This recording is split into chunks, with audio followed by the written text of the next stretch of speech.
Oh, yiggity. And we're back. And can't get enough of that oratorial history. Um, so we brought some more to y'all real quick. These are the stories that needs to be heard. We got two former slaves that share their pain and their truth during those times of slavery. So I ain't gonna say too much. I'm gonna just go ahead and let them take it away. Work hard. He work hard. I worked hard, hard, hard. I get up at 4 o'clock and get my breakfast done. Just at dawn of day, I go to the field and we pick cotton. Mr. and Mrs. Haywood Jenkins of Sharkey County, Mississippi have, between them, picked cotton for over a century. Man.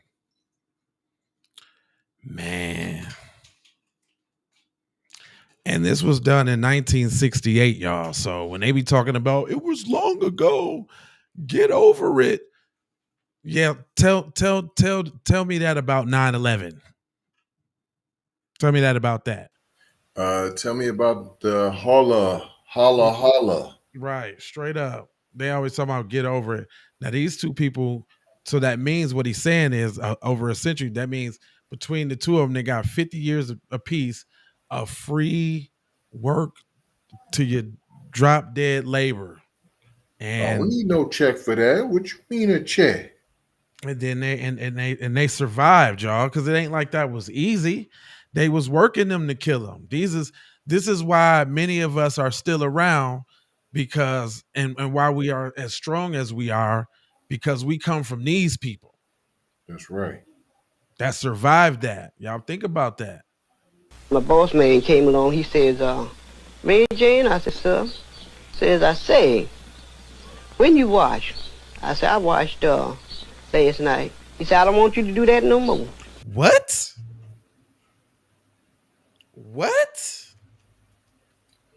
See, there's the a little being filthy. I'm about to say there's a little underline in that. There was a little jewel drop in that probably wasn't supposed to be said out loud. They got a history of being filthy. Don't wash no more? Why is that, Mom? Tell us why he ain't want you to wash no more. That's my agent, you know. He says every Friday morning or Friday evening, you wash. And let all the children stay there with you until you get through. When you get through, then y'all can go back to the field and wait. Now, the agents was mean, some of them. Some of them was mean. They wanted to whoop the colored people. And that time, the white man come along. He says, hey, but you ain't in the field yet? He just had started applying. He said, yes, I've just not had to eat my dinner. God damn it, you ain't doing a goddamn thing. Says, God damn it, I ought to take this damn stick and frill the hell out you. He said, no, sir, if you frill the hell out of me, goddamn, I frill the hell out of you. It make me feel bad if I was under them, you know, how mean they was to treat us like that. So I don't want to hear that. It ain't as bad as it was there. They were, I don't want to hear none of that. Y'all hearing it straight. It almost sounded like she was talking about there was a house Negro there, the agent. Because then she was like, then the white man would come. Well, the agent wasn't a white man? Yeah, I got that. But then also, though, she still, I got to point out, she did make her man look triumphant. I liked it that. She told a story. I'll whoop you. Yeah, she told a story about her man standing up. I see, you know what I'm saying?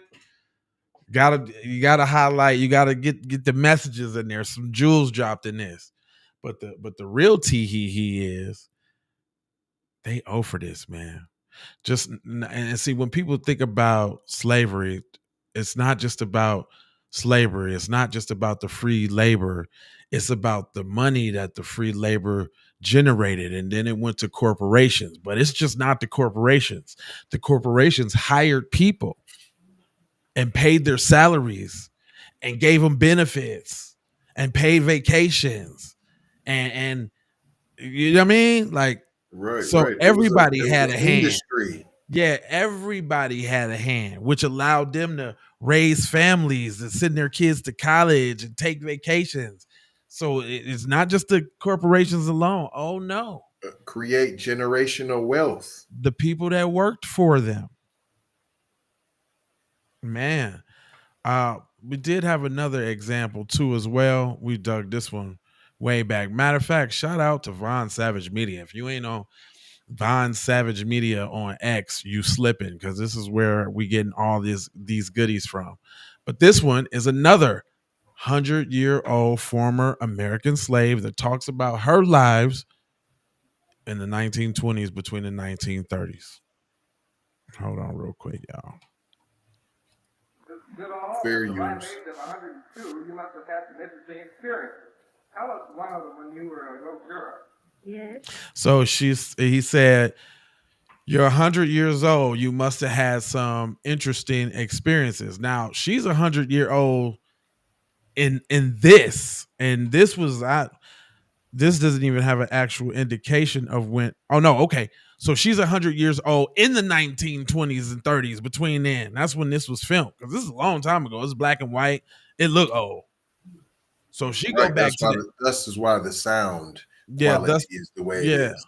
So let me crank it up a little bit, y'all. But she has an interesting tale on how it used to be back in the day. Go ahead, take it away, Mom. Hold on real quick here. Well, when I was a little girl in slave days, I always had something to do every day. Every day. They was working the kids, y'all. Y'all thought kids was just being kids back in the slave days, just sitting at the crib waiting for mom and dad to get out the fields? No. They was working them too. In the fields. Time to play very much. No. Didn't have time to play very much.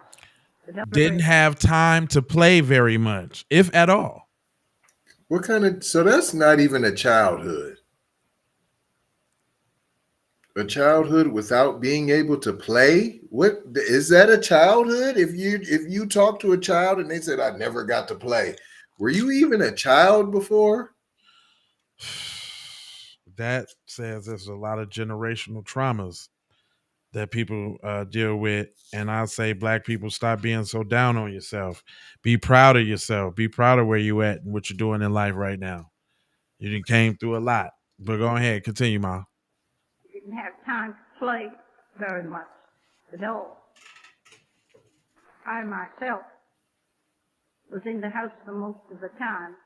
In days like this, while we were outdoors, pulling up weeds or picking up feathers where the chickens would all make them through the yard. Or every day.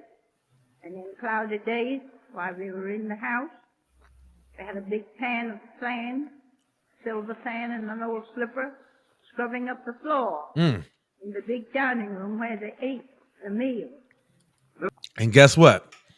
That same stuff is going on right now to this day. Just caught a couple over on the East Coast that was adopting children through the CPS system.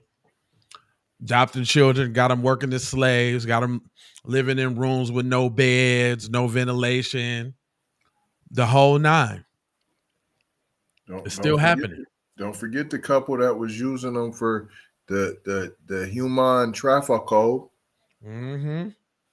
I think they got words from the old black man there too. So let's hear what brother got to say. Mr. Haney, where did you live as a slave? I was slave all my life. Where did you live? I truly I lived in Washington. Where did you live before Washington?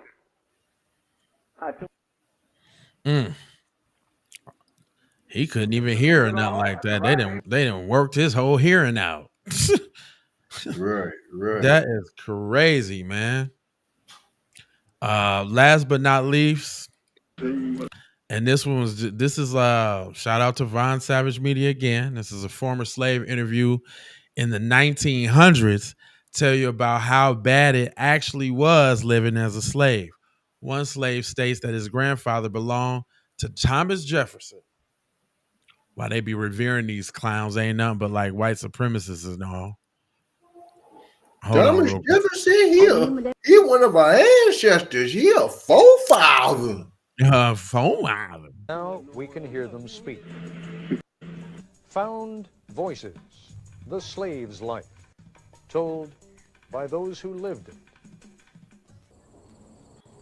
Tell you the truth, when I think of it today, I don't know how I'm living. I remember that just as well look like to me, I can.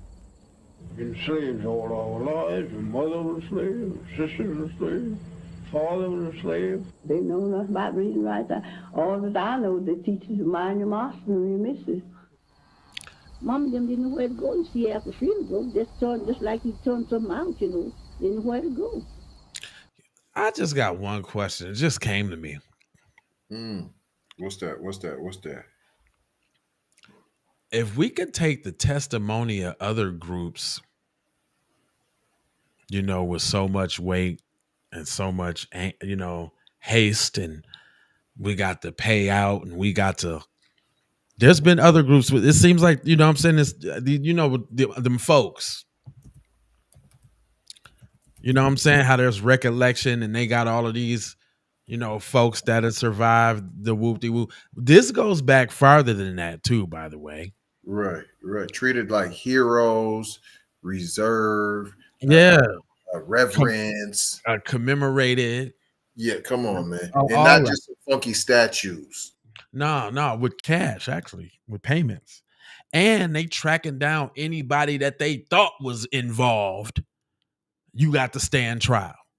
Right now to this day, no matter where you hide across the globe, if they found out that you was working with them people, they say that was doing what they say they was doing, you got to go. No matter how old you is, oxygen tank, it don't matter. You know that, right? That's still popping.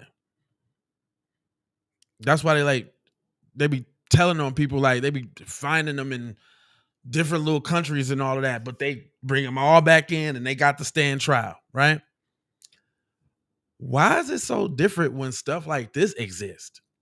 When you actually talk to the people who lived it. Another thing is, we probably ain't gonna hear the real ones where they talking about how they was really Indians. I bet you they got them, but it's gonna be a long time before them come out. Just like everything come out, it's gonna be a long time. But let me go ahead and let Mama cook, man, because I think this is a medley of different sayings of what people was going through. They are haunting voices from the past, not actors reading a script or scholars reading a text, but the actual voices of men and women, Americans, who were born in slavery. My name is Fountain Hughes. I was born in Charlottesville, Virginia. My grandfather belonged to Thomas Jefferson. My grandfather was 115 years old when he died. And now I am 101 years old. Incredible as it seems, we are listening to the voices of ex-slaves telling of their lives in bondage. Men like Fountain Hughes on the living conditions of slaves in Virginia in the 1860s when he was a teenager. Other people didn't have no beds when they were slaves. People slept on the floor. Pallet here, pallet there. Just like a lot of wild people. We didn't know nothing. Didn't like look at no book. So I thought that was interesting. You know, when you used to get up with your cousins and all of that, and you make a little pallet on the floor in the front room. So that's where that came from. That's how we pass down history, because I've made plenty of pallets.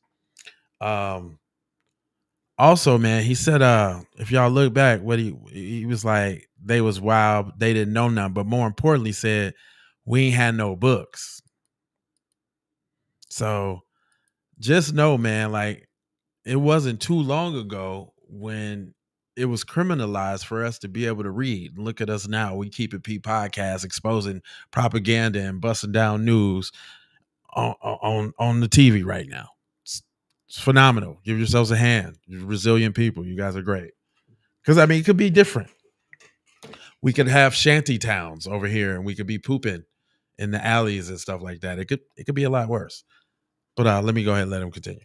Up on the floor, pallet here, pallet there, just like a lot of wild people. We didn't know nothing. Didn't like looking no book. And then this is another thing that makes me not believe the African story. So without books and without learning how to read, you know how it is like learning a new language? So you meaning to tell me people came over here without no concept of English, yet they was able to teach them English to communicate with them, to make them work in this operation to build, and like it's a lot, man. It's a lot. When you really start to peel back the layers, it's a lot. The age of the computer has reached... Huh? I thought you had something to say, bro. Back to polish a memory from another century. No. 150 years ago. Can you remember slavery days very well? Of course, I remember all our white folks, and all the names of them, all the children. I call every one of the children's names. Who did you belong to? Jim Bunton, the baby boy. Jim Bunton. Let me, you know what? I just want to see something real quick. Because, let me see, B-U-N-T-O-N. Let me see. B-U-N-T-O-N. P-U-N-T-O-N. I just want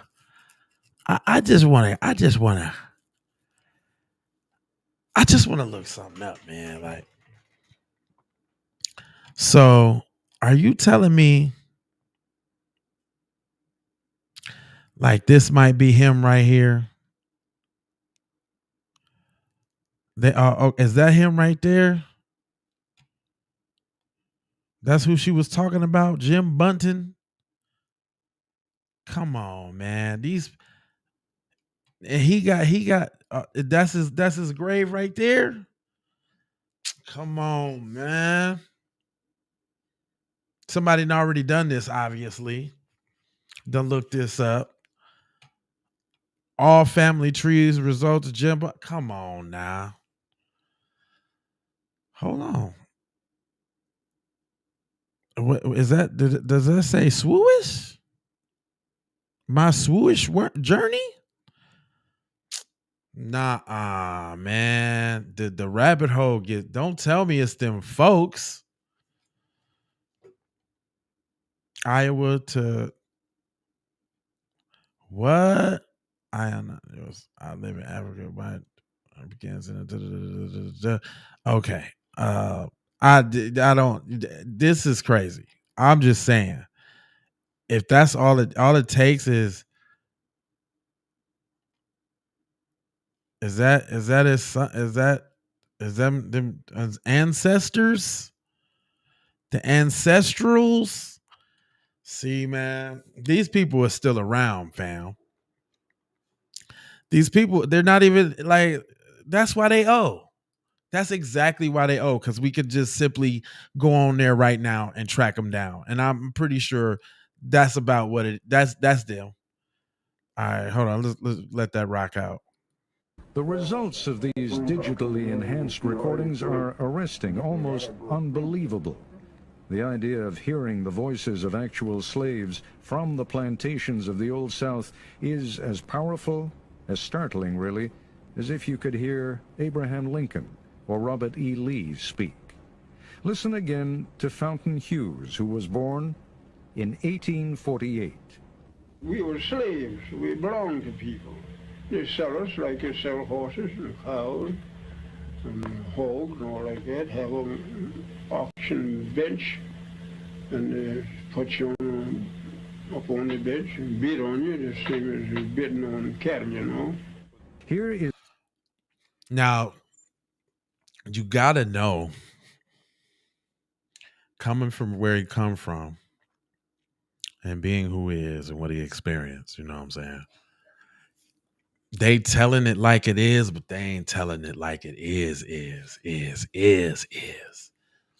You know that's the sanitized version of what it really, really, really was. And see, he said it was 1848. Chicago became a city in what, 1860? Man, that they be talking about how long ago it was. It wasn't that long ago. Is 91-year-old Texan Laura Smalley talking in the 1940s about the outcome of a tussle between two women, one black, one white, one slave, one mistress. The mistress tried to slap the slave, but the black woman pushed her into a chair. Laura Smalley was a girl at the time, but she remembers vividly what happened to the black woman when the master came home. I don't know, man.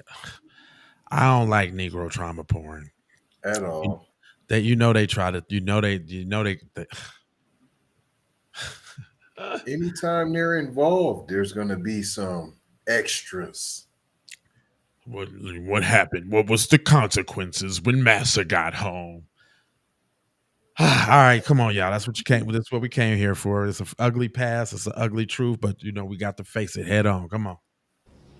Well, they taken that old woman, told old woman cat in the peach orchard, and whipped her, and just tied her hand this way, around the peach orchard tree.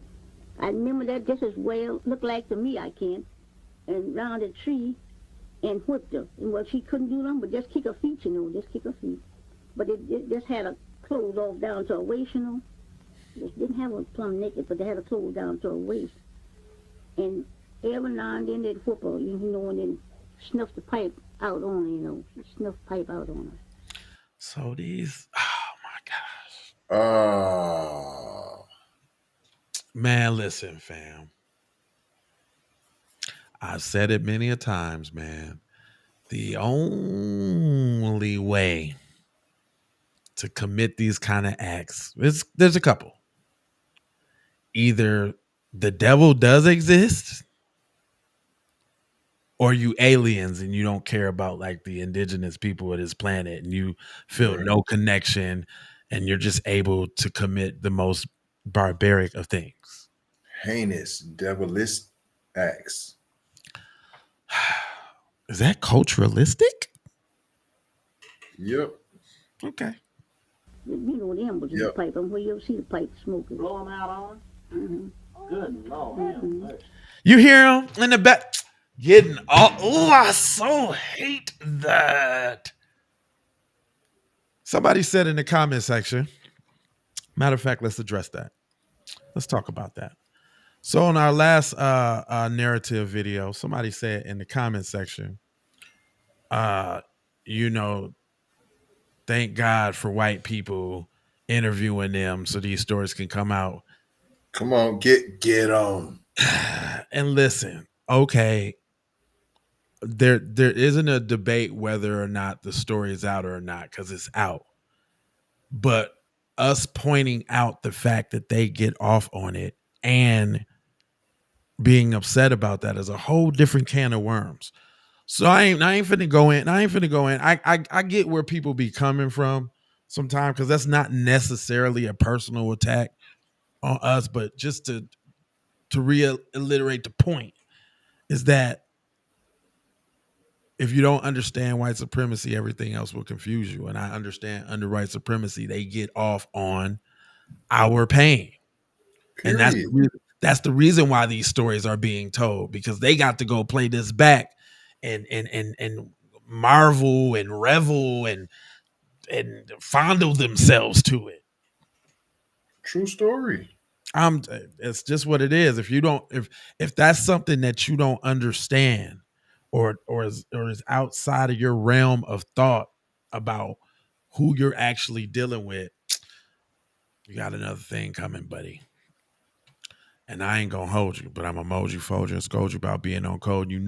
I got 4 words for you. I need you to go ahead and subscribe for the vibes, like for the spike, comment your vomit, share if you care about getting Black empowerment everywhere. Please do that on the platforms that we're on, Jones. And just to bring them all home, I've got love, peace, blessings, and aloha, because I'm out the Doha for Shoha. You already know. Yiggity. FBA